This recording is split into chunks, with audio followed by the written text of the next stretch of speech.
नमस्कार दोस्तों, उम्मीद करता हूँ आप सभी लोग स्वस्थ होंगे, साथ ही बहुत अच्छे से अपनी पढ़ाई भी कर रहे होंगे। स्वागत है आप सभी का द मैथ्स 247 में। आज की इस वीडियो में हम प्रैक्टिस सेट नंबर 10 करने जा रहे हैं। जैसा कि आप सब लोग जानते हैं, हमने इसके प्रैक्टिस सेट 9 कंप्लीट कर लिए हैं और मैं उम्मीद करना चाहूँगा कि आप सभी लोगों ने वो 9 के 9 प्रैक्टिस सेट अटेंड किए होंगे और आपके अच्छे मार्क्स भी आ रहे होंगे। और अगर नहीं आ रहे हैं तो आपको निरंतर प्रैक्टिस करते रहना है और एक दिन आपके अच्छे मार्क्स आने शुरू हो जाएंगे। तो उम्मीद करता हूँ आपने वो प्रैक्टिस सेट देखे होंगे, और अगर नहीं देखे होंगे तो इसी चैनल की प्लेलिस्ट में मैंने प्रैक्टिस सेट के नाम से एक चैनल प्लेलिस्ट बनाई हुई है। आप उस प्लेलिस्ट में उन सबको देख सकते हो।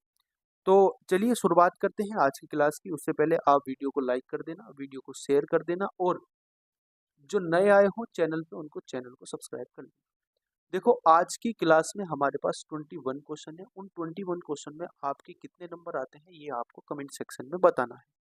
आज की क्लास का शुभारंभ करते हुए हम पहले क्वेश्चन पे जाते हैं। पहला क्वेश्चन हमारा क्या दिया हुआ है? किसी संख्या तथा उसके 3/8 भाग 3/5वें भाग का अंतर 50 है, वह संख्या क्या होगी? आप मुझे बताओ, अगर कोई संख्या का 3/5 लिखा हुआ है तो इसका मतलब क्या होता है? आपका इसका मतलब होता है, ये होती है भैया संख्या, और ये होता है उसका भाग जिसकी बात हो रही है। तो अगर मैं बात करूं कि उस संख्या, जो संख्या दी हुई है, और उसके 3/5 भाग का अंतर, तो उसका मान कितना दिया हुआ है? उसका मान दिया हुआ है 50। तो मुझे बताओ, संख्या अगर 5 है, उसका 3/5 होगा, तो इसका अंतर अगर मैं निकालने जाऊंगा तो 2 यूनिट आ जाएगा। और 2 यूनिट की वैल्यू हमें दे रखी है दोस्तों 50 के बराबर। अगर 2 यूनिट की वैल्यू 50 के बराबर दे रखी है तो 5 यूनिट की वैल्यू हमें निकालनी है, क्योंकि टोटल संख्या जो होगी वो हमारी 5 होगी। तो कितनी आ जाएगी? ये आ जाएगा 25। और 25 की अगर हमें 5 से मल्टीप्लाई करता हूँ तो 125 हमारा आंसर आ जाएगा। बात इतनी समझ में आ गई कि नहीं? अगर बेसिक से जाना चाहो तो एक संख्या को x मान लो, उसमें से उसका 3x/5 भाग घटा दो, घटाने के बाद उसका आंसर आता है 50। अब ये 5x में से 3x जाएंगे तो 2x/5 बचेगा, बराबर हो जाएगा दोस्तों 50। ये 2 से कट जाएगा 25 बार, और x की जो वैल्यू आ जाएगी वो आ जाएगी 125। इस तरीके से भी आप जा सकते हैं। बात आ गई समझ में? अगले प्रश्न पे हम चलते हैं। आज की क्लास का जो दूसरा क्वेश्चन है वो क्या है? देखो, दूसरा प्रश्न हमें दिया हुआ है दोस्तों क्या? दूसरा प्रश्न दिया हुआ है, एक संख्या का 3/6वां हिस्सा, एक संख्या का 3/6 का हिस्सा उसी संख्या में अगर जोड़ दिया जाए तो परिणामी संख्या क्या होगी? परिणामी संख्या 54 हो जाती है। मूल संख्या की बात करनी है। मुझे बताओ कि अगर मैं 3/6 की बात करता हूँ तो ये संख्या होगी, और उसका 3/6वां हिस्सा 3 होगा। अगर मैं इन दोनों को आपस में जोड़ देता हूँ तो 9 यूनिट आता है। अब इस 9 यूनिट की वैल्यू दे रखी है दोस्तों 54। यानी मैं कह सकता हूँ 9 की 1 यूनिट की वैल्यू 6 दे रखी है, तो 6 यूनिट की वैल्यू कितनी हो जाएगी बोलो? 6 यूनिट की वैल्यू हो जाएगी भैया 36। बात आ गई समझ में? तो आंसर हो जाएगा इसका बी ऑप्शन। ठीक है, अगले प्रश्न पे हम चलते हैं। अगला प्रश्न क्या है? मान ले पी क्यू आर विशिष्ट पूर्णांक है। आर एक क्या है? धनात्मक संख्या है, धनात्मक सम संख्या है, ध्यान रखना है। जबकि पी और क्यू क्या है? धनात्मक विषम संख्या है। मैं आर को 2 मान लेता हूँ दोस्तों। 2 बराबर हो जाएगा मेरा आर। पी बराबर हो जाएगा मेरा 1, नहीं, पी बराबर 1 आएगा तो माइनस हो जाएगा। पी बराबर मान लो 3, और क्यू बराबर मान लो दोस्तों 1। ठीक है, इतनी बात समझ में आ गई। हमने आर बराबर 2 माना, पी बराबर 3 माना, और क्यू बराबर 1 माना। हमें क्या बताना, जो व्यंजन हमारा आएगा वो कौन सा होगा? सम होगा, विषम होगा? उस पर हमें बात करनी है। देखो, पहले व्यंजन पे बात करते हैं। क्यू की वैल्यू कितनी दे रखी है? 1 दे रखी है। और पी की वैल्यू कितनी है? 3 है। और माइनस के कितना हो जाएगा? आर। आर की वैल्यू है 2, तो कितना आ जाएगा दोस्तों? ये आ जाएगा भैया हमारा 1 × 1 की वैल्यू 1। यानी ये हमारा विषम है, बिल्कुल विषम है। यानी ये सत्य है, तो यानी कि हमें असत्य ढूंढना है, यानी कि सत्य नहीं है। तो ये सत्य है, तो यानी कि ये आंसर हमारा हो नहीं सकता। आगे बात करते हैं। पी की वैल्यू कितनी है? 3 माइनस के आर। इसका आर की वैल्यू 2 है, इसका स्क्वायर हमें करना है तो 1 आएगा, 1 का स्क्वायर 1 आ जाएगा। ये होना चाहिए विषम, लेकिन ये सम दे रखा है तो यही हमारा आंसर हो जाएगा, यही असत्य होगा। आगे और चेक कर लेते हैं। आर का क्यू का स्क्वायर का मतलब 1 का स्क्वायर 1 हो जाएगा, और 3 में से 2 जाएंगे 1 आएगा। ये भी विषम है, तो यानी ये भी सही है। मतलब ये सही है, लेकिन ऑप्शन के हिसाब से ये गलत है। आर की वैल्यू 2 है और 2 में हम किसी की भी मल्टीप्लाई करेंगे सम में तो वो सम ही आएगा, तो यानी कि आंसर ही हो जाएगा। मतलब आंसर ये सही है, मतलब व्यंजन सही है लेकिन आंसर सही नहीं। आंसर क्या हो जाएगा, हमें हमें असत्य ढूंढना तो असत्य हमारा हो जाएगा। आगे की मैं बात करता हूँ अगले प्रश्न की। अगला प्रश्न जो है मेरा, अगला प्रश्न क्या दिया हुआ है दोस्तों, अगला प्रश्न दिया हुआ है निम्नलिखित प्रश्न के प्रश्न चिन्ह का आंसर बताना, इसका आंसर बताना क्या होगा। ठीक है, बात आ रही है समझ में कि नहीं, बात आ रही है समझ में कि नहीं आ रही है, बोलो। आप मुझे बताओ, जब हम इसको सोल्व करने जाएंगे, जब हम इसको सोल्व करने जाएंगे तो क्या आएगा। आप बोलोगे भैया 3 तेरह की पावर 2 की पावर 3 हो जाएगी, यानी कि 2 की पावर 6 हो जाएगी। सिंपल सी बात है, तेरह की पावर इसको 6 लिख सकता हूँ मैं, कोई दिक्कत वाली बात नहीं है। और भाग देनी है मुझे किससे, तेरह की पावर 2 और तेरह की पावर 1, कितना हो जाएगा, तेरह की पावर 3 हो जाएगा। और 3 3 9, यानी कि 13 की पावर कितनी हो जाएगी, 9 हो जाएगी। और इसकी मल्टीप्लाई कर देनी है बच्चे, ये कितना हो जाएगा, ये हो जाएगा 169 का स्क्वायर। और 169 किसका स्क्वायर है, तेरह का स्क्वायर। तेरह का स्क्वायर का स्क्वायर का स्क्वायर हो जाएगा। बात आ रही समझ में कि नहीं आ रही। तो यानी ये हो जाएगा 4 और 4 दूनी हो जाएगा 8, यानी तेरह की वैल्यू कितनी हो जाएगी, 8 हो जाएगी। आप मुझे बताओ, जब मैं इसको माइनस करूंगा तो ये 3 वैल्यू 3 बचेगा। और 3 में से जब मैं 8 माइनस करूंगा तो कितना बचेगा, देखो 13 यहाँ ऊपर लेके जाऊंगा तो माइनस के 9 हो जाएगी। तो तेरह की वैल्यू माइनस की कितनी आ जाएगी, माइनस के 3। और तेरह की घात माइनस के 3 और गुणा तेरह की घात माइनस के 3, तेरह की घात 8, जब इनको जोड़ूंगा तो भैया आता है आंसर 5, यानी कि तेरह की घात 5 आंसर आ जाएगा। तो यहाँ क्वेश्चन मार्क की जगह 5 हमारा उत्तर आ जाएगा। बात आ रही समझ में, कैलकुलेशन थी और कुछ नहीं था। ठीक है, इसका हमें आंसर बताना है, क्या होगा निम्नलिखित में, क्वेश्चन मार्क का आंसर बताना। इसको तो मैं आपको यूनिट डिजिट से बताऊंगा, डिजिटल सम से कैसे होगा, डिजिटल सम से। यूनिट डिजिट तो सबकी सेम है ना, तो यूनिट डिजिट से नहीं कर सकते। आप मुझे बताओ, 9 की अगर मैं किसी से मल्टीप्लाई करूंगा उसका डिजिटल सम 9 ही आता है, मैंने आपको बताया था डिजिटल सम वाली क्लास में। प्लस इसका डिजिटल सम कितना है, 4 है और इसका 3 है, 4 क्या 12, 12 का डिजिटल सम कितना आ जाएगा, 3 आ जाएगा। ये बात आ गई समझ में। देखो इसका 4 है और इसका 3 है, 3 चौक 12 का आएगा 3। बात आ रही समझ में कि नहीं आ रही। 7 और 7 ये कितना हो जाएगा बोलो, 7 प्लस 7, 7 या 21 हो जाएगा, 21 यानी कि 3 आ जाएगा। 7 और 7 14, 14 और 7 21, 21 का 3 आ जाएगा डिजिटल सम। मल्टीप्लाई 7 और 7 14, इसका आ जाएगा 5, तो 5 या 15, 15 का आ जाएगा 6, यानी इसका डिजिटल सम आ जाएगा 6। तो 9 तो काट ही देना है, 9 काट देना है, ये 9 बन जाएगा। यानी जिसका भी डिजिटल सम 9 आ रहा है वही हमारा उत्तर होगा। ये बात हमें ध्यान रखनी है। मुझे बताओ 9 डिजिटल सम है, 9 कट जाएगा, 6 3 और 3 6 और 1 7, ये हमारा आंसर नहीं हो सकता। ठीक है, 9 कट जाएगा, 2 और 1 3, 3 और 3 6 और 1 7, ये हमारा उत्तर नहीं हो सकता। 9 कट जाएगा, 1 और 1 2, 2 और 1 3, 3 और 1 4, 4 और 3 7, ये भी हमारा उत्तर नहीं हो सकता। इस पे आते हैं 9, देखो 7 और 2 कितने हो जाएंगे, 1 और 1 2 हो जाएंगे, 2 1 कट जाएंगे, 7 से 9 कट जाएगा और 3 3 6 और 3 9, ये हमारा उत्तर हो जाएगा। बात आ रही है समझ में कि नहीं आ रही, यही हमारा उत्तर हो जाएगा, क्योंकि इसी ऑप्शन का डिजिटल सम हमारा 9 था।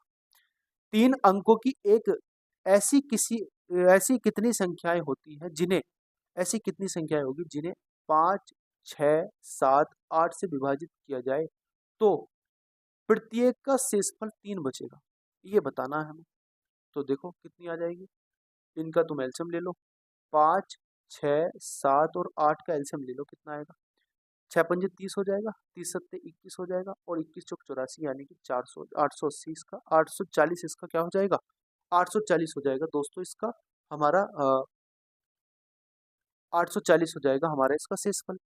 बात आगे समझ में, 3 अंकों की संख्या बतानी, अगर 840 शेषफल है तो मुझे बताओ 840 में अगर मैं 3 जोड़ूंगा, 840 संख्या का एलसीएम है, और ये एलसीएम का मतलब ये तीनों संख्या इससे पूरी पूरी कट जाएगी, और 3 शेषफल बचाना तो इसमें 3 और जोड़ देंगे तो 883 हो जाएगा। बात आ रही समझ में। अब पहली संख्या 3 अंकों की 883 है, मुझे बताओ अगर दूसरी संख्या में निकालने जाऊंगा तो मुझे इसका डबल करना पड़ेगा। और 883 का अगर 840 का अगर मैं डबल करूंगा तो दोस्तों 840 का डबल करने के बाद तो संख्या 4 अंकों की बन जाएगी, यानी हमें तो 3 अंकों की संख्या चाहिए। तो हमारे पास केवल और केवल एक ही संख्या आ रही है, वो आ रही है 843, यानी कि ए ही हमारा इसका उत्तर हो जाएगा। बात आगे समझ में कि नहीं आएगी, समझने वाली बात थी। अगर मैं इसका दो गुना करने जाऊंगा, देखो पहला तो इसका फैक्टर ही हो जाएगा, दूसरा इसका फैक्टर इसका दो गुना हो जाएगा, 0 8 16, यानी कि 1680 हो जाएगा। और इसका 3 शेषफल बचाना है, तो 3 शेषफल यानी कि 1683 हो जाएगा। यानी अगली पहली संख्या ये होगी, इनको 3 अंकों की पहली संख्या ये होगी जब इनसे डिवाइड करेंगे 3 शेषफल देगी। दूसरी संख्या ये होगी जब इनसे डिवाइड करेंगे 3 शेषफल देगी। यानी हमें तो 3 अंकों की संख्या चाहिए, तो ये तो 4 अंकों की संख्या, तो इससे आगे की कितनी भी संख्या है उसको ऐड ही नहीं करना, हमें तो ये वाली संख्या ऐड करनी है। कितने आंसर आ जाएगा? 1 आंसर आ जाएगा, क्योंकि 3 अंकों की एक संख्या है। आगे की मैं बात करता हूँ अगले प्रश्न की। अगला प्रश्न क्या है? वह अधिकतम लंबाई ज्ञात करें जिसका योगफल जिसका उपयोग जिसका उपयोग 72, 108, 144, 180 की लंबाई को पूर्णतः मापने में किया जाएगा। सिंपल सा क्वेश्चन है, एचसीएफ निकालना है इन सारी संख्याओं का। क्यों निकालना है? क्योंकि एचसीएफ ही एक ऐसी संख्या है जो इन चारों संख्याओं को काट देगी। यानी एक एचसीएफ ही ऐसी संख्या आएगी इनका जो इसको भी पूर्णतः माप देगी, इसको भी पूर्णतः माप देगी, इसको भी पूर्णतः माप देगी, इसको भी पूर्णतः माप देगी। तो सीधी सीधी बात है, इसका जो एलसीएम आएगा, मुझे बताओ। देखो, ये 9 से कट जाएगी, हाँ कट जाएगी। ये 9 से कट जाएगी, ये भी कट जाएगी। ये 9 से कट जाएगी, ये भी कट जाएगी। ये 9 से कट जाएगी। यानी जिस संख्या का डिजिट सम 9 आ रहा होगा उस संख्या से ये सारी संख्या कट जाएगी। और एक का ही डिजिट सम 9 आ रहा है 36 का, तो देखते ही आंसर मारो डी। ठीक है, कुछ नहीं देखना, आंसर मारो डी। ऐसी अप्रोच आपको रखनी है क्वेश्चन पेपर को सॉल्व करते हुए। अगले प्रश्न की मैं बात करता हूँ, ए बटे बी। तो ए बटे बी बराबर कितना हो जाएगा? ए बटे बी बराबर हो जाएगा 5/8। तो हमें 11/14 प्लस के बी माइनस ए बटे बी प्लस ए की वैल्यू निकालनी। सीधी सीधी बात है, मैं ए की वैल्यू 5 रख दो, बी की वैल्यू 8 रख दो। मुझे बताओ, ये आएगा 11 प्लस के, अगर मैं 8 में से 5 घटाता हूँ 3 आएगा। ये आएगा बटे 14, और ये कितना आएगा? 8 और 3 कितने होते हैं? 13 होगा, है ना? 13 हो जाएगा। और 13 जो कितने होते हैं बोलो? अब देखो, इसका एलसीएम देखो, आपको कुछ करने की जरूरत ही नहीं है।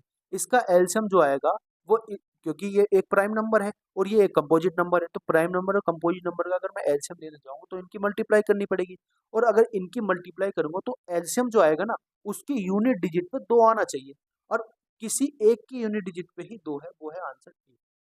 ये बात समझने वाली थी कि जब मैं इसका एलसीएम लेने जाऊंगा, 13 चौका 52 का 2 हो जाएगा, 5 हासिल लेंगे। 13 का ना 13, 13 और 5 कितने होते हैं? 18। यानी कि 182 मेरा एलसीएम आ रहा है। नीचे जो मैं हर लूंगा इसका, वो 182 लूंगा। इसकी मल्टीप्लाई इसमें करूंगा, इसकी मल्टीप्लाई इसमें करूंगा, इसको ऐड करूंगा। तो इसमें एक ही ऐसी संख्या थी जिसकी यूनिट पे 2 आ रहा था, वही हमारा उत्तर हो जाएगा। बात समझ में आ गई कि नहीं? आगे की बात करते हैं अगले प्रश्न की। अगला प्रश्न क्या दिया हुआ है? देखो, किसी कॉलेज में पुरुषों और महिलाओं की संख्या के अनुपात का अनुपात 23:24 दे रखा है। ठीक है दोस्तों, बात आगे समझ में। यदि पुरुषों की संख्या को 20% तथा महिलाओं की संख्या को 30% बढ़ा दिया जाता है तो इनका अनुपात बताना। देखो, क्या करना है, मैं मान लेता हूँ 23 ही इसकी संख्या है पुरुषों की, और इनकी 24 संख्या है। ठीक है, इसको मुझे बढ़ाना है 20% और इसको मुझे बढ़ाना है 30%।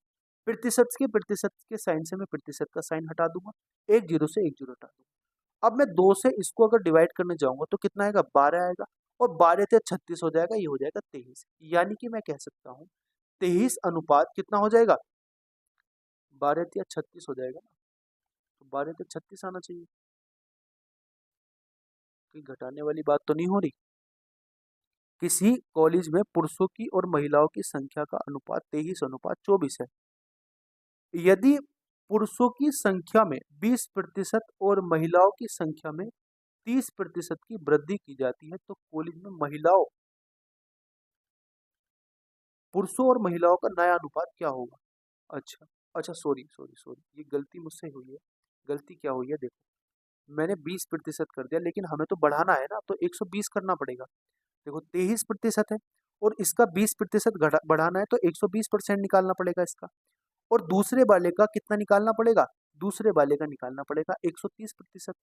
बात आगे समझ में? प्रतिशत से प्रतिशत हट जाएगा, जीरो से जीरो हट जाएगा। ये कितना आ जाएगा? ये आ जाएगा 2 मेरा, और 2 तिया 6, मतलब कितना आ जाएगा? 26। तो 23 अनुपात कितना आंसर आ जाएगा? 23:26 आंसर आ जाएगा। आंसर हो जाएगा डी। बात आ रही है समझ में? अगले प्रश्न की मैं बात करता हूँ। अगला प्रश्न क्या है? ए बी सी के वेतन में 5:11:6 के अनुपात में यदि कुल वेतन कितना है? इतना है। सी के मान बताना है। देखो, सी का मान जो आएगा ना, वो 6 का मल्टीपल होगा। ये बात आपको ध्यान रखनी है। जो सी का मान आएगा वो 6 का मल्टीपल होगा। इसमें से देख लो 6 का मल्टीपल कौन सा है। 6 का मल्टीपल देखने के लिए देखो, 6 कम 6, 6 का मल्टीपल होने के लिए बाद की संख्या सम होनी चाहिए, ये सम नहीं है, ये नहीं हो सकती, ये नहीं हो सकती। बात आगे समझ में। इसमें तुम चेक करो, ये 3 से कटनी चाहिए, क्योंकि 2 से तो कट ही जाएगी, 3 से कटनी चाहिए, तो डिजिटल सम क्या होना चाहिए, 3 से कटना चाहिए। डिजिटल सम क्या होना चाहिए, 3 से कटना चाहिए, तो ये 3 से नहीं कट रहा, ये तो कट ही नहीं रहा, तो आंसर हो जाएगा डी ऑप्शन।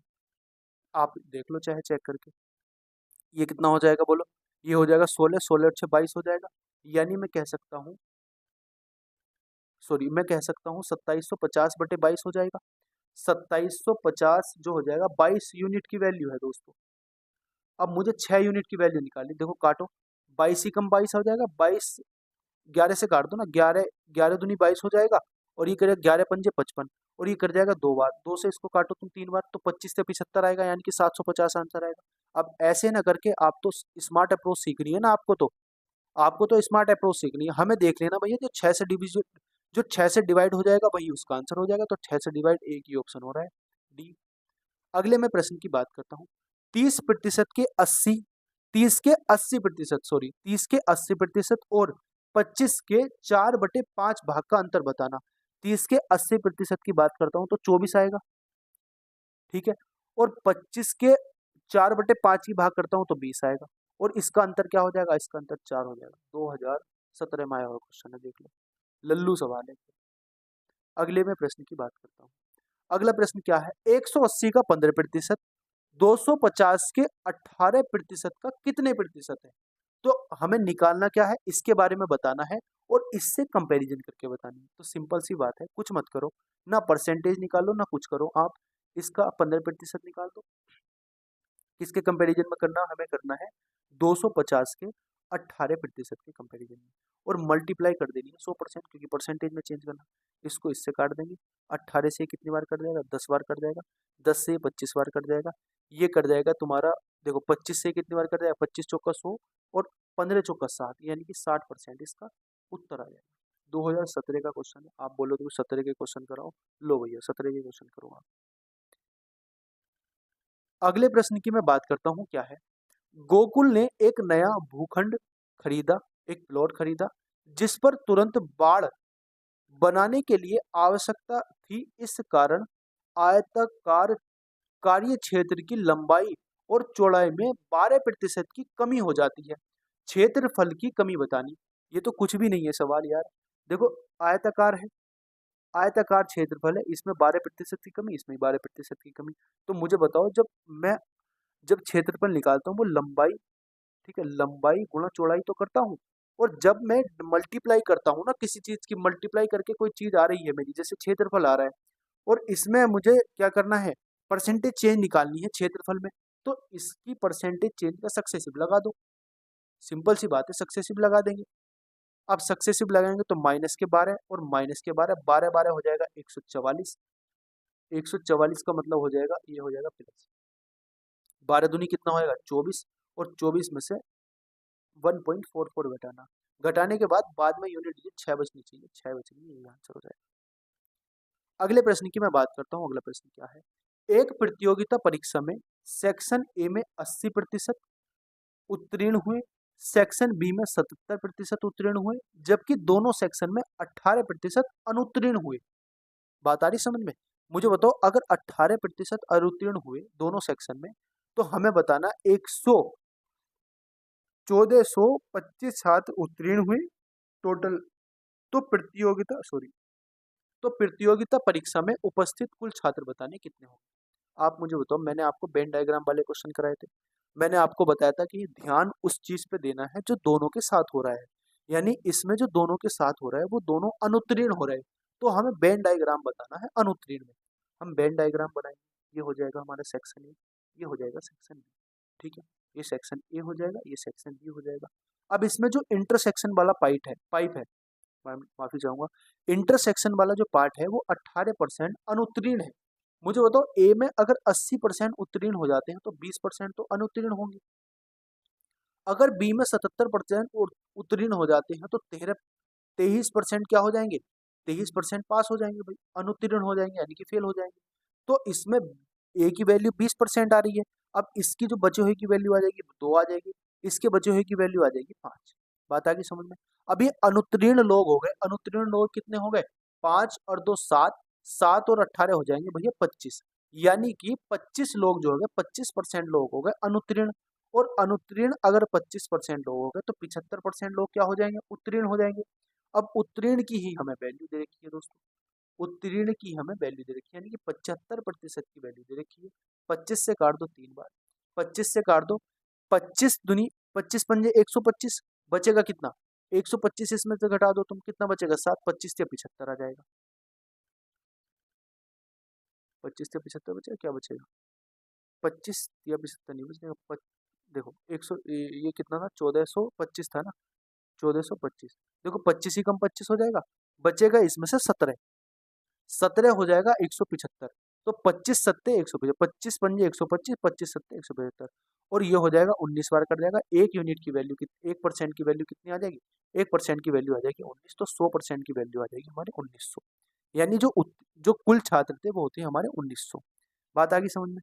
अगले मैं प्रश्न की बात करता हूँ, अगला प्रश्न क्या है, एक व्यापारी लागत मूल्य पर लाभ प्रतिशत की गणना करता है और एक अन्य व्यापारी विक्रय मूल्य पर लाभ प्रतिशत की गणना करता है, और दोनों का इतने प्रतिशत विक्रय मूल्य है, तो 30% का लाभ का दावा करते हैं, दोनों लाभ बताने कितने। अच्छा जी, ये तो अच्छा क्वेश्चन है बहुत।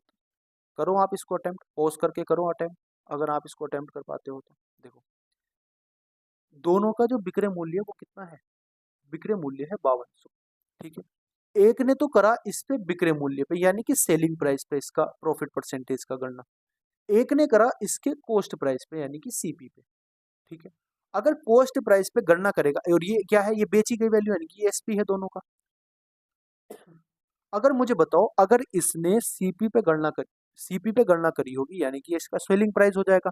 अब इसका सेलिंग प्राइस ये हो गया, और परसेंटेज लाभ कितना दे रखा है दोनों का, 30%, यानी मैं कह सकता हूं कि अगर जिसने सेलिंग प्राइस पे इसका क्या करा होगा, गणना करी होगी लाभ की, तो वो 100 रुपए की वैल्यू 130 रुपए में बेच रहा होगा, सीधी सी बात है। अब अगर 130 रुपए में वैल्यू बेच रहा है अगर 130 रुपए में वैल्यू बेच रहा है, तो इसका मतलब सीधा सीधा हो गया कि ये जो 5200 है ना भैया, ये 5200 130% की वैल्यू है, क्योंकि जो सीपी पे गणना करेगा वो एसपी उसका ये है। अब सीपी अगर 100 है तो एसपी कितना हो जाएगा, 1352, 130 हो जाएगा।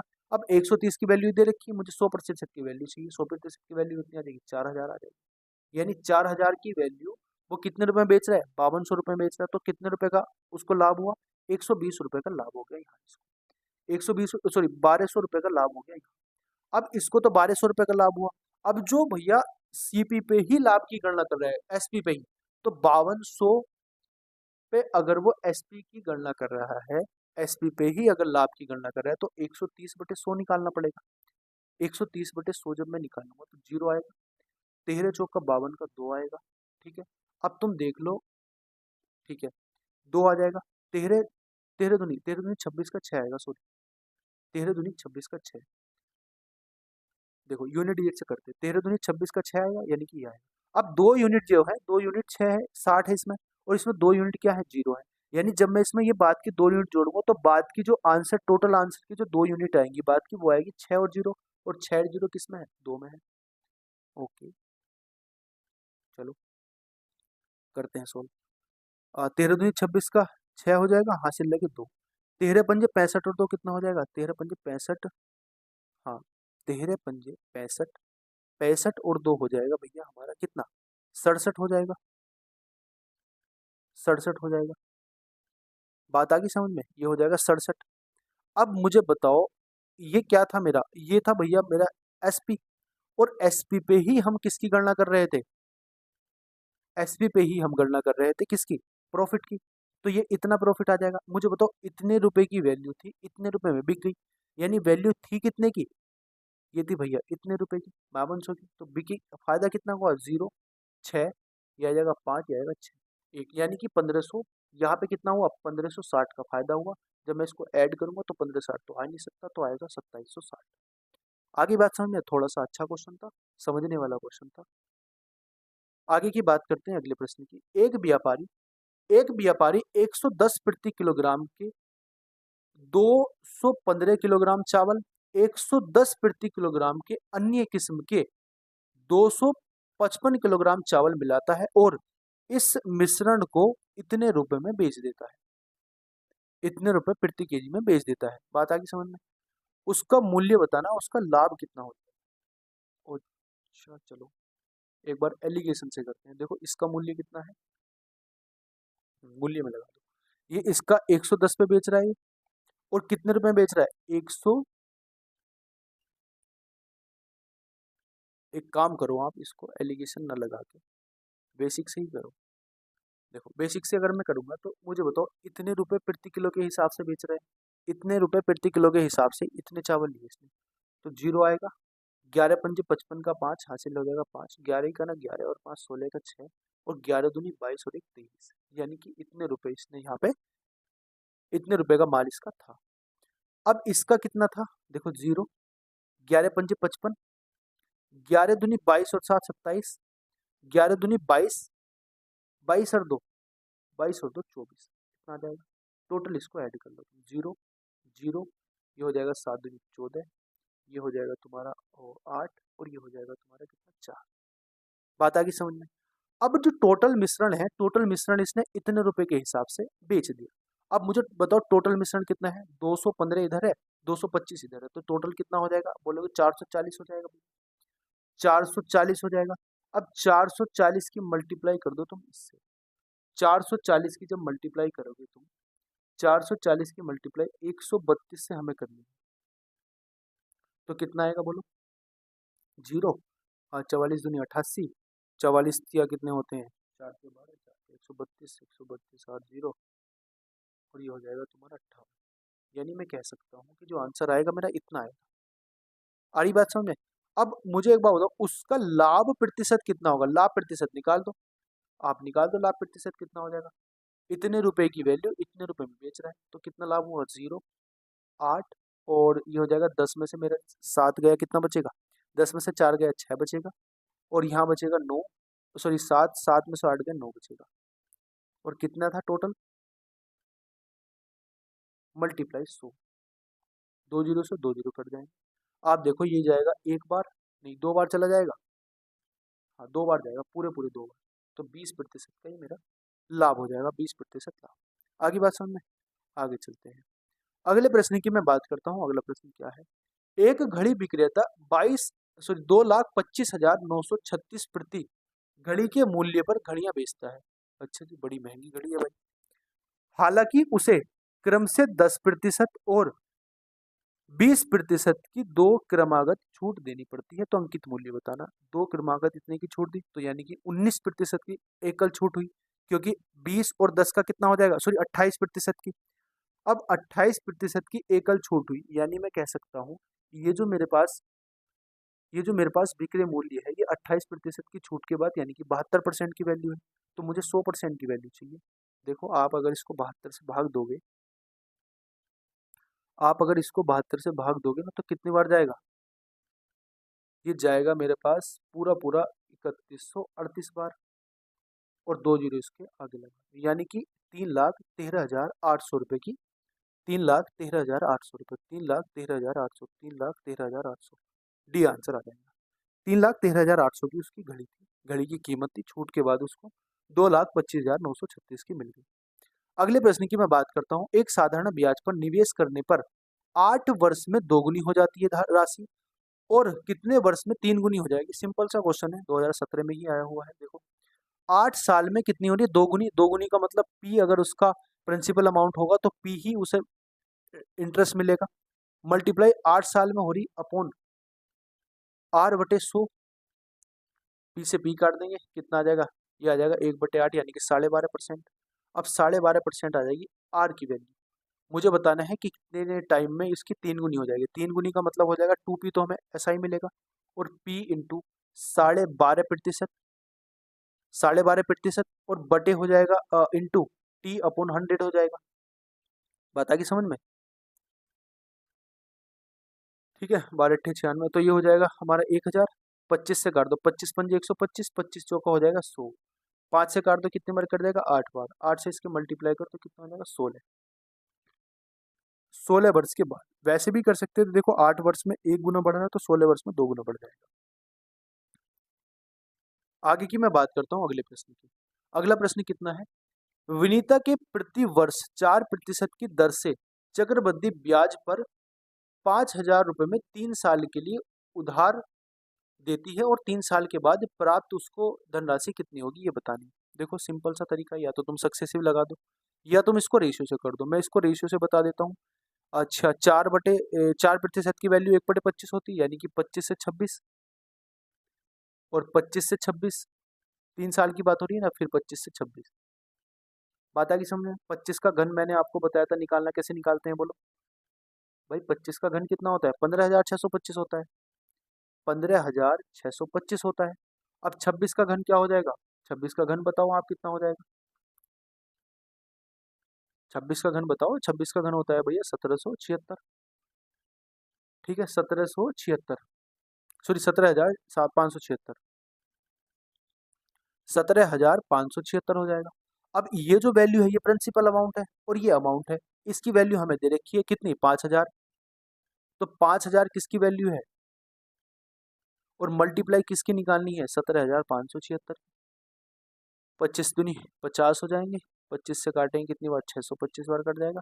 25 से काटें 25 अट्ठे 200, 25 से काटें कितनी बार? 25 बार। इसकी मल्टीप्लाई करके जब आएगा हमारा आंसर, वो जो आंसर निकल के आएगा वो कितना निकल के आएगा?